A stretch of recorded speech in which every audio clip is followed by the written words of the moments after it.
ग्रामीण क्षेत्र के सांसद भोले सिंह जी, महेश त्रिवेदी जी, हमारे विधायक, हमारे अपने इस गुरुद्वारा से जुड़े हुए सभी संतगण, हमारे सभी ज्ञानी पुरुष, हमारी बहन और मंत्री बहन कल्याण जी, हमारे सभी यहाँ पर उपस्थित माताएं, बहनें, बुजुर्ग और मेरे प्यारे नौजवान साथी, आज मेरा ये सौभाग्य है कि मुझे बाबा नामदेव जी के चरणों में और इस गुरुद्वारे में आने का सौभाग्य प्राप्त हुआ। ये सौभाग्य जब तक बाबा की इच्छा न हो तब तक ये सौभाग्य प्राप्त नहीं होता है। तो आज उनका आशीर्वाद मुझे मिला और मैं कानपुर आया तो योगी जी के साथ सबसे पहले बाबा के चरणों में शीश झुकाने का सौभाग्य मिला है। इसके लिए मैं आयोजकों को बहुत बहुत धन्यवाद देता हूँ।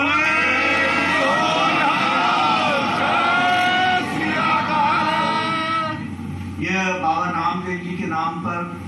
इस गुरुद्वारे को हम सब लोग जानते हैं और हम सब लोग जानते हैं कि 12वीं शताब्दी में जिस तरीके से एक संत पुरुष ने अपने जीवन में सत्य की खोज में निकलते हुए महाराष्ट्र से यात्रा करते हुए और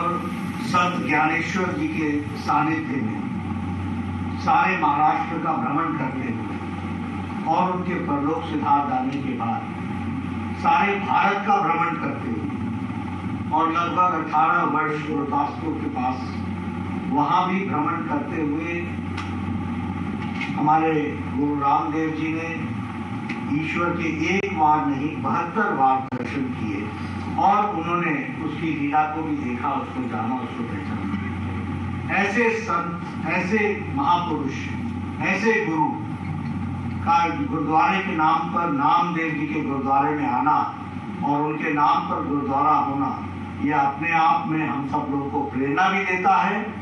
दृष्टि भी देता है और दिशा भी देता है। ऐसे यहाँ पर आने पर मैं गुरु जी के नाम पर शीश झुकाता हूँ, नमन करता हूँ और आप सब लोगों के माध्यम से जो प्रेरणा मिलती है उसको जो गुरु जी ने जिन्होंने मराठी में भी, जिन्होंने पंजाबी में भी, गुरुमुखी में भी और जिन्होंने अन्य भाषाओं में रचनाएं की, हिंदी में भी रचना की, ऐसे गुरु नामदेव जी के प्रति मैं शीश झुकाते हुए अपने साथियों के साथ ये अर्चना करता हूँ कि मुझे और मेरे सभी साथियों को और समाज में सही दृष्टि देने की ताकत दे और हम सब लोग अच्छे ढंग से आगे बढ़े। बोले वाहेगुरु दा खालसा, वाहेगुरु जी की फतेह। बोले सोनिहाल, बोले सोनिहाल। मित्रों, गुरु के चरणों में हम आए हैं और गुरु से हम आशीर्वाद लेने के लिए आए हैं। इसलिए यहाँ पर कोई राजनीतिक विषय में नहीं रखना चाहता, लेकिन गुरु से संबंधित और हमारे गुरु ग्रंथ साहब से संबंधित विषयों को जरूर रखना चाहता। वैसे अगर कहा जाए तो हमारे सिख भाइयों के लिए लंबे समय तक इस देश में बहुत लोगों ने शासन किया, लेकिन जब करने की बारी आई तो मैं यहाँ पर एक पार्टी के सिपाही के नाते गुरु नामदेव जी के चरणों में शीश झुकाते, गुरु ग्रंथ साहब जी के चरणों में शीश झुकाकर इस बात को गौरव से कह सकता हूँ कि जो काम सिख समुदाय और सिख भाइयों के लिए हमारे यशस्वी प्रधानमंत्री मोदी जी ने किया वो किसी ने नहीं किया है, मैं गौरव के साथ। चाहे वो हिंदू मैरिज एक्ट के तहत जो परिवर्तन करके सिख भाइयों को जो सुविधा देनी थी उसका विषय हो, फिर चाहे वो हरमंदिर साहब को फॉरेन कंट्रीब्यूशन के लिए रेगुलेशन एक्ट के तहत कंट्रीब्यूशन करने का अधिकार देने का सवाल हो, उसके प्रति जो मोदी जी ने नियमों में परिवर्तन करके सारी दुनिया से हरमंदिर साहब को जो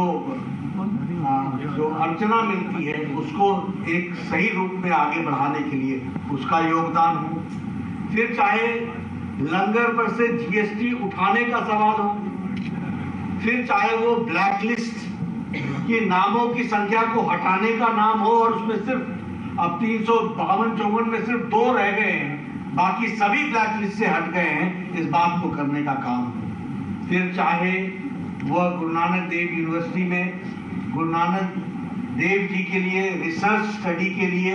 उसके लिए चेयर का प्रबंध करने का विषय हो, उसकी स्टडी करने का विषय हो, या फिर गुरु ग्रंथ साहब को विभिन्न भाषाओं में अनुवाद करके ज्यादा से ज्यादा गुरु नानक देव जी का संदेश जा सके, इसको पूरा करने का सवाल हो। ये सारे विषय को आदरणीय प्रधानमंत्री मोदी जी ने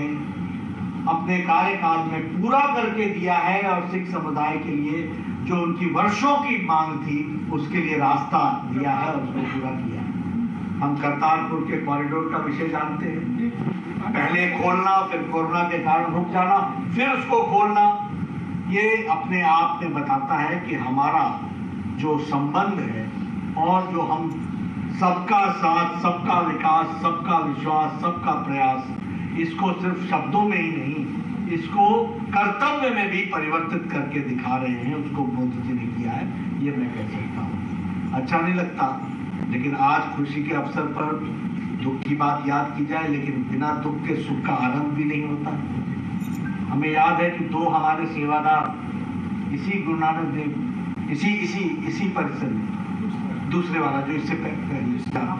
जिसके नाम से ये बना सब्जी मंडी किदवई नगर, तो वो अभी 1984 के दंगों में जिस तरीके से हुआ था, इस पर भी एसआईटी बैठाकर और कोई कितना भी प्रतिभाशाली और प्रभावशाली हो, उसको जेल की सलाखों में पहुंचाने का काम किया, तो यशस्वी प्रधानमंत्री ने किया है। इसलिए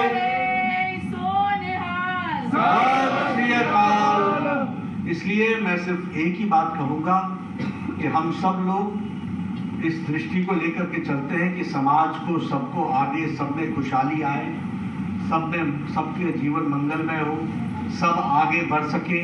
सही दृष्टि से बढ़ सके, और गुरु के चरणों से ये आशीर्वाद लेकर के और प्रेरणा लेकर के। और मुझे यहाँ आने का जब सौभाग्य मिला, आज मैं आपके सामने ये भी कहना चाहूंगा कि अफगानिस्तान से भी गुरु ग्रंथ साहब को सही तरीके से लाने का काम किया है, तो वह भी यशस्वी प्रधानमंत्री मोदी जी के नेतृत्व में हुआ है, इसको हमको समझना चाहिए। तो इसलिए मुझे यहाँ आने का सौभाग्य मिला, मैं अपना इसको सौभाग्य मानता हूँ और मैं धन्य हुआ हूँ, और बाबा रामदेव जी के चरणों से आशीर्वाद लेकर के, ताकत लेकर के जा रहा हूँ कि उनके बताए रास्ते पर चलते हुए समाज की सेवा करने में हम कोई कसर नहीं छोड़ेंगे और उनके बताए रास्ते पर चलकर आगे बढ़ेंगे। इन्हीं शब्दों के साथ वाहे गुरु दा खालसा।